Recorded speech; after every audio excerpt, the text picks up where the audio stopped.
नमस्कार, मी पंजाब डक. आज आहे 5 जून 2025 आणि मी माझ्या गावी आलो आणि हे पाहू शकता, पाऊस सुरू झालेला आहे. थोडा थोडा पाऊस येत आहे. आणि आज तुम्हाला एक सांगू इच्छितो, हे आपलं घर, हे मारुतीचं मंदिर आहे. आणि आज सोयाबीनचं बियाणं आणून ठेवलं आहे, कारण की आज पाऊस पडणार आहे. पुन्हा डायरेक्ट 9-10 तारखेला पेरणीला सुरुवात करायची. तर पाहू शकता ते बियाणं आणलेलं आहे. ते कापूस लागवड करायचं म्हणून हे 3 रेगाटी देखील यांनी जू आणलं.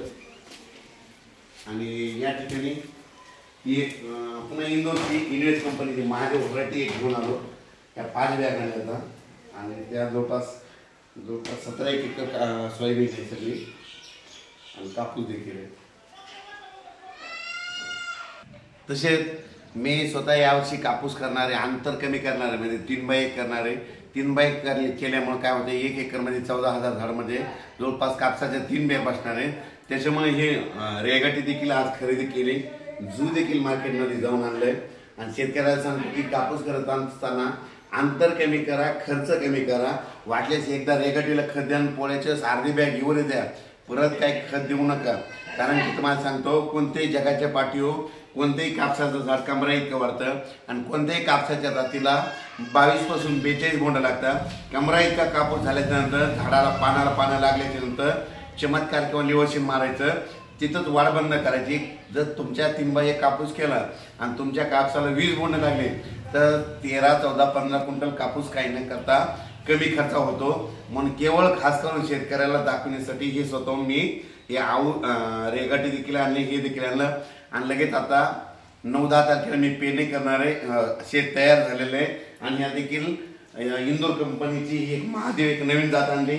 आणि आता ती इन्व्हेस्टची 108 म्हणून इन्व्हेस्टची महादेव आणि 108 या जाती आणल्या.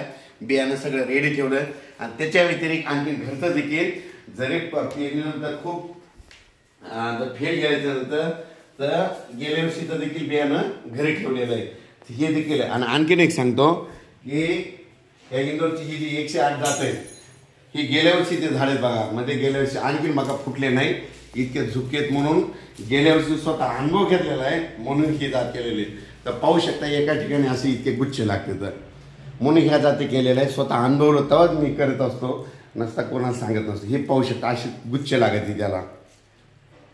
ही गेल्या वर्षीची आहे. आणखीन सुद्धा इतकं म्हणजे जवळपास 7-8 महिने असून सुद्धा फुटली देखील नाही.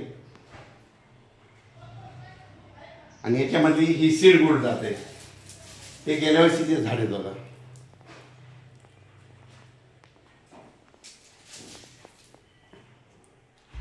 हे बियाणं सगळं आणून ठेवलंय, रेडी करून ठेवलंय, खत देखील आणून ठेवलं.